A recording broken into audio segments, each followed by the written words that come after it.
আপনি যদি চীনে ডিপ্লোমা বা ব্যাচেলর প্রোগ্রামে আবেদন করতে চান তাহলে আপনার কি কি ডকুমেন্টস লাগবে সেই বিষয়ে আজকে আলোচনা করব। এক নম্বর হচ্ছে একটা ভ্যালিড পাসপোর্ট লাগবে আপনার, যে পাসপোর্টে আপনার মিনিমাম 6 মান্থের মেয়াদ থাকবে। সুতরাং এক নম্বর কাগজ হচ্ছে গিয়ে আপনার যে একটা পাসপোর্ট থাকতে হবে, যে পাসপোর্টটার মেয়াদ অন্তত 6 মাস থাকতে হবে। এরপরে হচ্ছে গিয়ে আপনার একাডেমিক কাগজপত্র, অর্থাৎ আপনি যদি ডিপ্লোমা প্রোগ্রামে আবেদন করতে চান তাহলে আপনার এসএসসির সার্টিফিকেট এবং মার্কশিট লাগবে মূল কপি।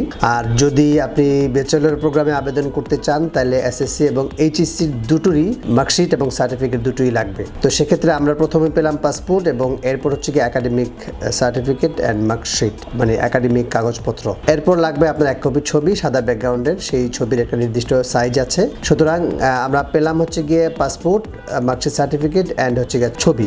এরপর লাগবে গিয়ে হচ্ছে গিয়ে আপনার পুলিশ ক্লিয়ারেন্স, অর্থাৎ আপনার নিকটস্থ থানা থেকে একটা পুলিশ ক্লিয়ারেন্স নিতে হবে, যেটা আপনার আবেদনের ক্ষেত্রে লাগবে।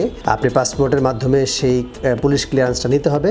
এটা অনলাইনেও এখন করা যায়, 5 থেকে 7 দিন বা 10 দিনের মধ্যে সেটা পাওয়া যায় এবং খুব সহজে সেটা পাওয়া যায়। তো এই হচ্ছে গিয়ে মূলত চীনে আবেদনের ক্ষেত্রে আপনার একেবারে মূল কাগজপত্র যেগুলো লাগবে সেগুলো। এর বাইরে কোথাও কোথাও মেডিকেল সার্টিফিকেট লাগে এবং অন্যান্য আরও কিছু ইংলিশ প্রফিসিয়েন্সি সার্টিফিকেট লাগতে পারে। তো সেই বিষয়গুলো হচ্ছে ঐচ্ছিক, কোনো ইউনিভার্সিটিতে লাগে এবং কোথাও কোথাও লাগে না।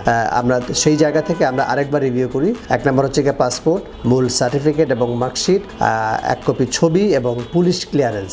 এইটা দিয়ে আপনি ইউনিভার্সিটিতে আবেদন করতে পারবেন এবং সেই আবেদনের মাধ্যমে আপনি ইউনিভার্সিটির অফার লেটার বা প্রি এডমিশন লেটার পাবেন।